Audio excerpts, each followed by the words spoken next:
자, 세 번째 시간 우리 분자궤도 함수 모형 보도록 할게요, 여러분.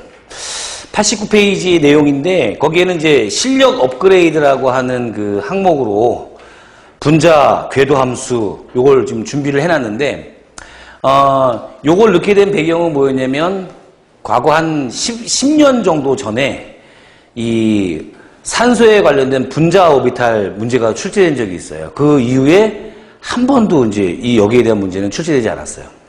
근데 이 책에다 넣은 이유는 그때 인터넷 그 상에서 여기에 관련된 질문이 너무너무 많이 올라왔어요. 계속. 답변해주면 밑으로 쭉 내려가잖아요. 그러면 또 올라오고.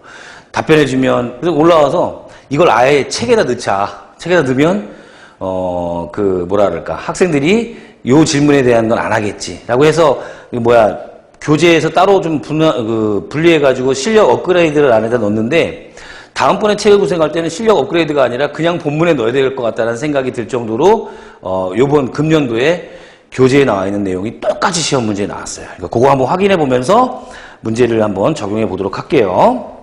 자, 먼저 객관이 나옵니다. 분자궤도 함수 모형의 객관. 우리가 지금 현재까지 배웠던 게, 전 시간까지 배웠던 게 뭐냐면 원자 오비탈이에요.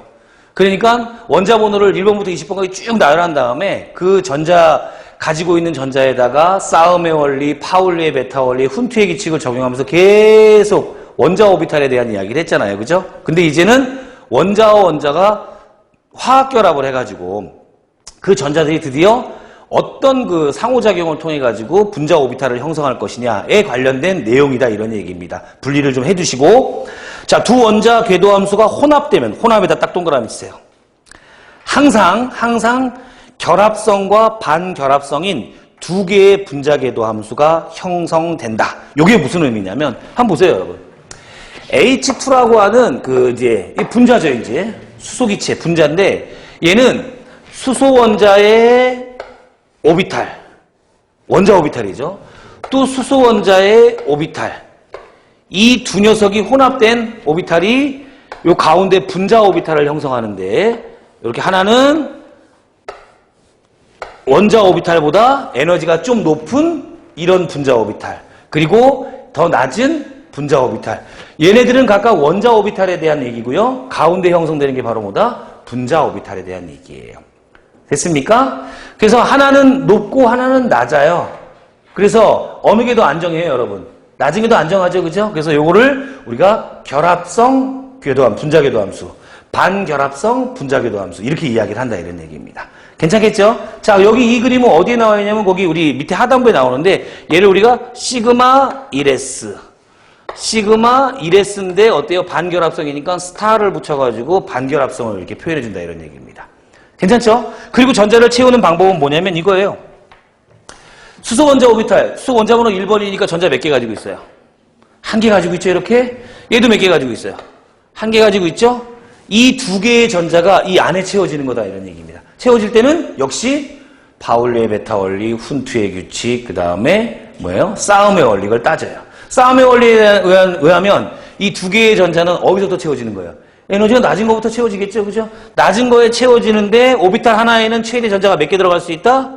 두 개까지 들어갈 수 있으니까 파울리의 베타 원리를 이용해서 여기다 딱 채우면 된다, 이런 얘기입니다. 이게 H2 기체의 분자 오비탈에 대한 모형이에요. 괜찮죠? 무슨 말인지? 자, 이렇게 한번 구해보고. 첫 번째 내용에 대한 이야기입니다. 결합성과 반결합성인 두 개의 분자 궤도 함수가 형성이 되고요.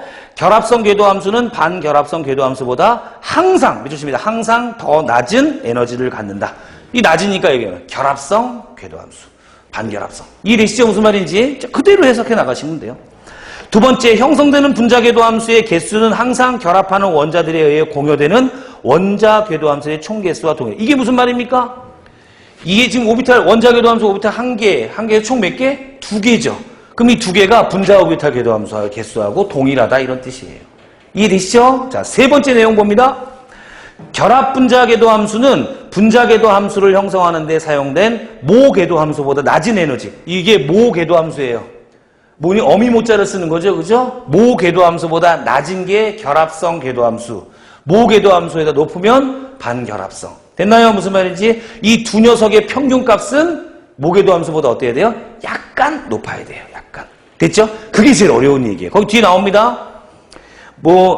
결합 분자궤도 함수는 분자궤도 함수를 형성하는데 사용한 모궤도 함수보다 낮은 에너지, 반결합 궤도 함수는 모궤도 함수보다 높은 에너지를 갖는다. 4번 별표합니다.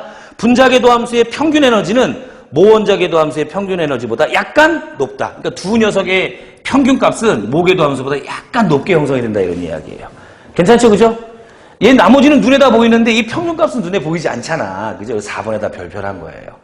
됐습니까? 그 다음에 5번 가볼까요? 각 궤도 함수는 최대로 두 개의 전자를 가질